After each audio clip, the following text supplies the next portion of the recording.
say.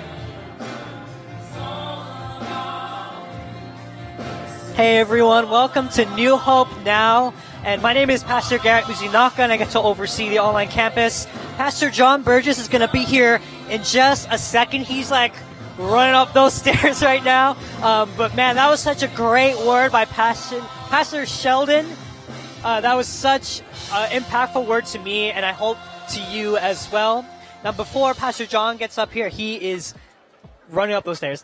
I just want to let you know that if you want any prayer or anything like that, feel free to click on the side panel there. There's a prayer button. There's a schedule button. You can add things to your schedule. And you can also invite people to the service. And I would love to see you invite someone. Hey, Pastor John made it. Well, hello in there. record time. I only had to step on a few children. It's okay. They're fine. Sorry, kids. Sorry. Thank you so much for being here, Pastor John. Yes. I was just saying, telling the online campus that they could invite someone, if there's an option to do that. But so often, it's hard for us to invite people to church, isn't it? Yes. And as a pastor, what do you think, why is that? What is your insight into why it's so hard to invite people to church? Well, stats say when they interview people that I think it's around 83% of people that we know that don't regularly attend church are just waiting for someone that they know to ask them.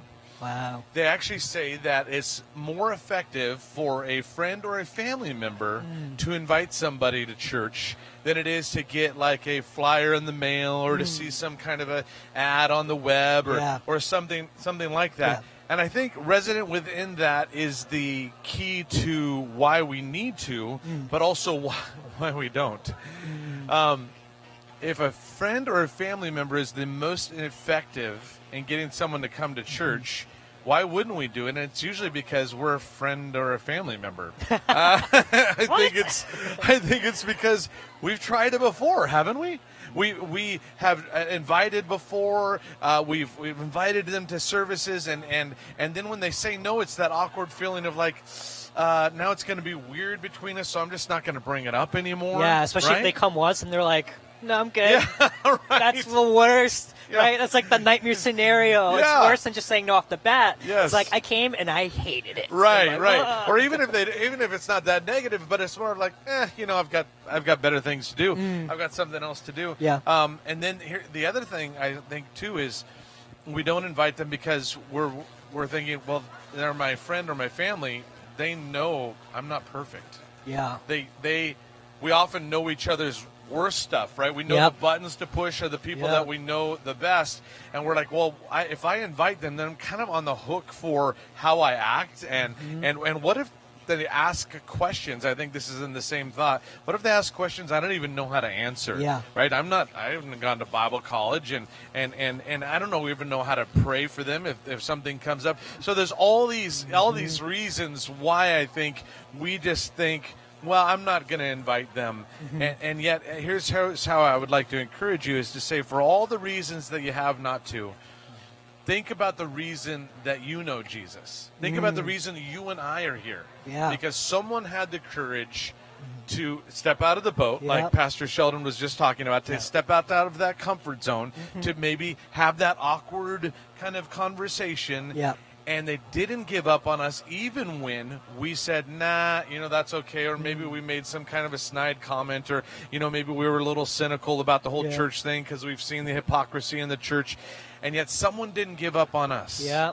And so I always encourage people, don't answer for them.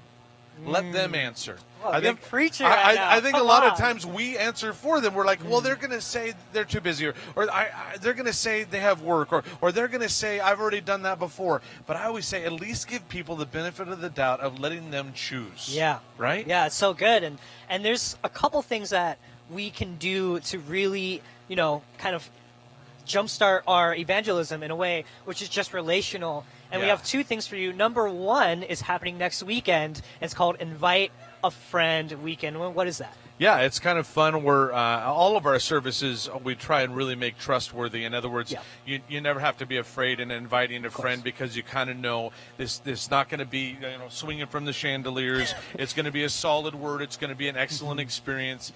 But next weekend specifically, we're inviting a couple of friends. Specifically, Chef Sam Choi is going to be doing a live cooking illustration. Food. Yes, food is always a good reason Always. to invite friends. Yep. We're going to be having one of my friends from New Hope Legacy, Pastor McConna. He's going to be coming and sharing his story of how he kind of faced a life or death situation recently. And it's just this idea of kind of a night show format where instead of a 3-point sermon as we often do here, it's actually going to be more conversations with friends in the text of David and Jonathan being friends for each other, because we've been learning lessons from King David. Exactly. And so we just want to encourage you online or those that are going to be attending in person to invite a friend, because it's going to be less of a traditional sermon and more something that maybe people that aren't used to the whole sitting down, filling in notes kind of a thing might be interested in. Yeah, and I'd share a link with your friends if you live across the country, or just say, hey, I'll be watching on Facebook, hit me up and I'll be there too.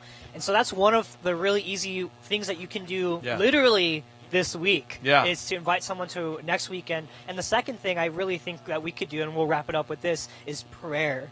And like you said, how many people didn't give up on us, and how much of that was prayer is probably the majority. Absolutely. Right? It's probably like 80% prayer and 20% like talking. So pray for them. And I know it's something that's simple, but often we forget to do it. Yeah, and a lot of times, too, I'll even ask God, who do you want me to invite? Yeah. And sometimes he'll drop a specific name or person, or maybe it's your barista, or maybe it's someone that you see at the grocery store, and just following through on that. Even if, here's the thing I want you to know, you're not responsible for their response. You're just responsible to obey and invite. The response is between them and the Lord. And then that's kind of, the pressure's kind of off, right? You don't have to talk anybody into anything. And really, people don't like to be talked into stuff. So just be yourself. Invite them to come, see Chef Sam. Most people don't even go to church know who Chef Sam is. So that's one of the reasons why I invite a friend. Yeah. Yeah. And so thank you guys for tuning in every week so faithfully. And we just really want to encourage you guys, maybe this is the first week you'll ever invite someone to church. If it's in person, great. If it's online, great. And we just want to make sure that it's not to, be like, the church this, the church that. It's really because people need to hear the gospel of Jesus. And sometimes it's that first step of, I can hang out with these kind of people. They're cool people. And so a lot of times that's really the first step. And so that's what this weekend's all about. We're praying for you guys, praying that you won't be ashamed, praying that the Lord and the Holy Spirit and it's all going to work and move in people's lives that us personally don't know, but you know something. And so we really are praying for you guys, and I think we're going to wrap it up. Thank you guys so much, and thank you, Pastor John. Absolutely. It's been a minute, but you're back, and you ran up here, so dodged back. Some people on the way up. I needed the exercise anyway.